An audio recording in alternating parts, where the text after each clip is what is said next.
Habis. Habis.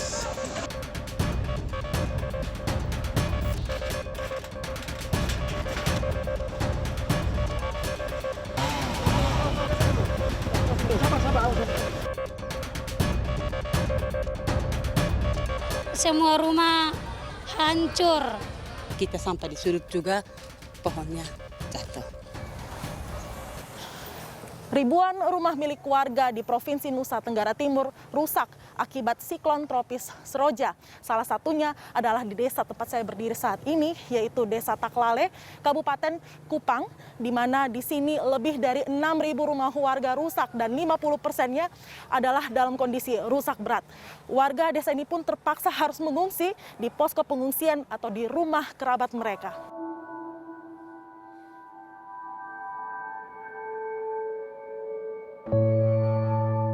Kota Kupang dan 19 kabupaten di Provinsi Nusa Tenggara Timur dilanda bencana angin kencang, banjir bandang, hingga tanah longsor sebagai dampak dari siklon tropis Roja yang terjadi sejak awal bulan April 2021.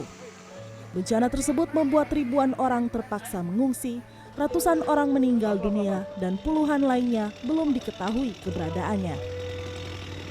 Jumlah korban jiwa hingga Selasa 13 April 2021 sebanyak 178 jiwa, dengan jumlah korban terbanyak berada di Kabupaten Flores Timur, diikuti Kabupaten Lembata dan Alor.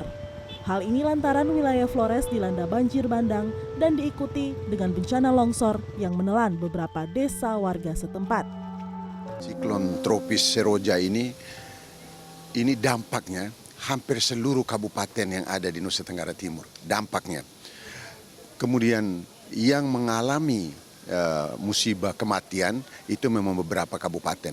Tapi dampak kerugian dari seluruhnya itu hampir seluruh, sebagian besar dari kabupaten di Nusa Tenggara Timur, kabupaten dan kota. Selain Pulau Flores, pulau lain di Nusa Tenggara Timur yang terdampak bencana akibat siklon Seroja adalah Pulau Timor, Rote, Sabu, hingga Sumba.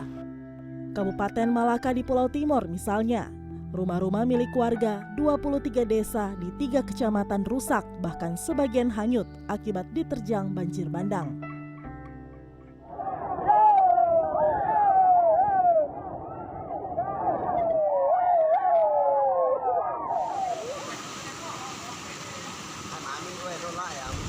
Tak hanya rumah, kerusakan infrastruktur seperti jembatan penghubung utama dengan wilayah perbatasan Timor Leste, jembatan Benenain putus akibat diterjang banjir bandang.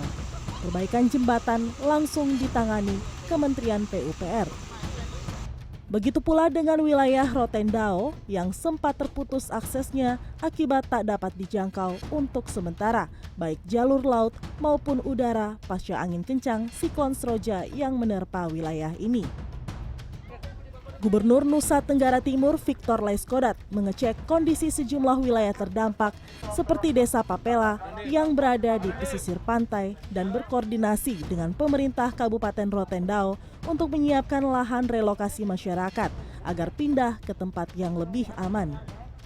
Tak kalah penting adalah kondisi di ibu kota Provinsi Nusa Tenggara Timur yang juga terdampak angin kencang siklon Seroja, yakni Kota Kupang.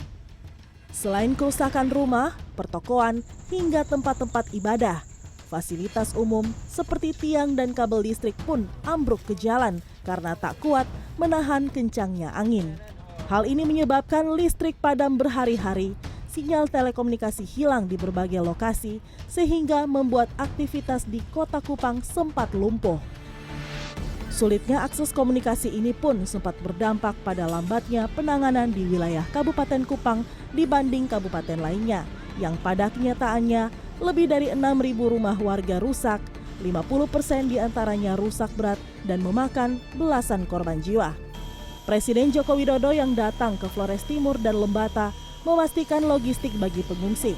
Presiden juga memastikan masyarakat akan mendapatkan hunian yang lebih aman. Presiden memerintahkan agar masyarakat yang rumahnya berada di lokasi rawan bencana direlokasi ke tempat yang aman. Sedangkan masyarakat yang rumahnya tak perlu direlokasi akan didata berdasarkan nilai kerusakannya untuk diberi bantuan. Tadi Bapak Presiden telah melihat langsung daerah bencana dan Beliau telah memerintahkan gubernur dan bupati untuk secepatnya menyiapkan lahan untuk melakukan relokasi karena masyarakat memang pada dasarnya mempunyai kekuatan untuk saling bahu-membahu dan tidak pernah mengambil keuntungan di saat kondisi seperti ini. Dan karena itu saya minta kepada seluruh masyarakat di Nusa Tenggara Timur agar tidak mengambil keuntungan pada saat kondisi ini. Mari kita saling membantu agar seluruh masalah ini akan bisa kita selesaikan bersama. Bantuan logistik, makanan, obat-obatan, air bersih, dan pakaian pun relatif dibutuhkan, terutama bagi desa-desa yang masih sulit aksesnya. Begitupun pendistribusiannya yang masih terbatas lantaran jalur laut yang dinilai masih belum aman dilintasi pasca siklon Seroja.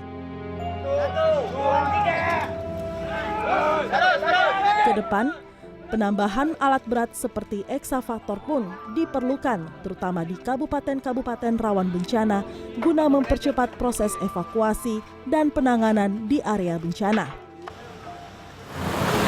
Angin kencang dan banjir bandang merupakan contoh dari bencana alam yang dapat mengancam keselamatan dan dapat terjadi sewaktu-waktu di negara yang rawan bencana seperti Indonesia.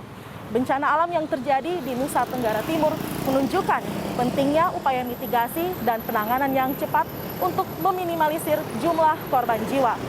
Tika Beremau, Yoga Aris Pratama, Kupang, Nusa Tenggara Timur.